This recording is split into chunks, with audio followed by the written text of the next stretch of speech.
I will give the call to the member for Braddon. Thank you, Mr Speaker. I have an important question for the Minister for Trade, Tourism and Investment.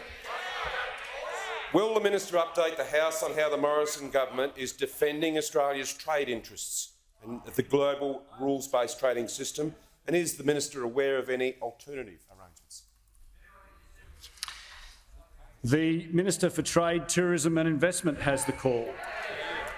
Thanks, Mr Speaker, and can I thank the member for Braddon for his question and his electorate exports out of Australia right around the world. He understands how important our trade policy is, and our trade policy has been proactive, it's been principled and it's been patient.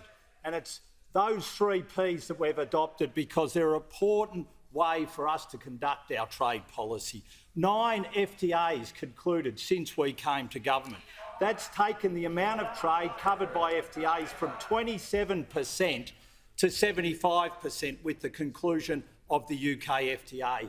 We've been principled because when you're standing up for your exporters, you have to take a principled stand. You can't be wishy-washy, you have to take a principled stand. And that's exactly what we've done when we've stood up for our exporters, especially when they have faced economic coercion. And we've been patient.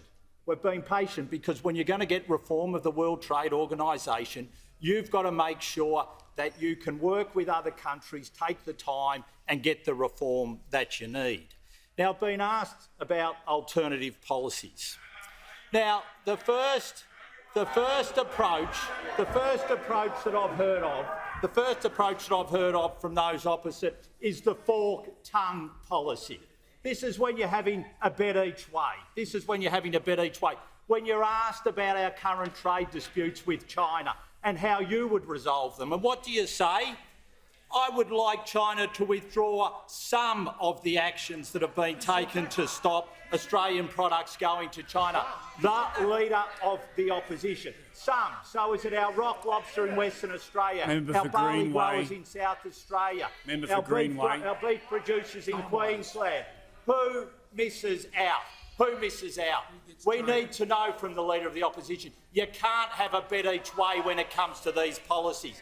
And then the other approach, and this is a beauty too, is the Labor Greens unity ticket policy. The Labor Greens unity ticket policy. Because, surprise, surprise, guess what the Greens want to do if they're in coalition with Labor at the next election? They want to review each one of our FTAs. And guess what the current policy of the Labor Party is when it comes to our FTAs? They want to review every single one of our FTAs. So you're not focused on negotiating new ones. You're not out there focusing on what would you do with India. They're saying they would renegotiate all our FTAs. Now, you know what that means? That means every one of our exporters you would put in jeopardy by renegotiating those FTAs, which now cover 75% of our exports.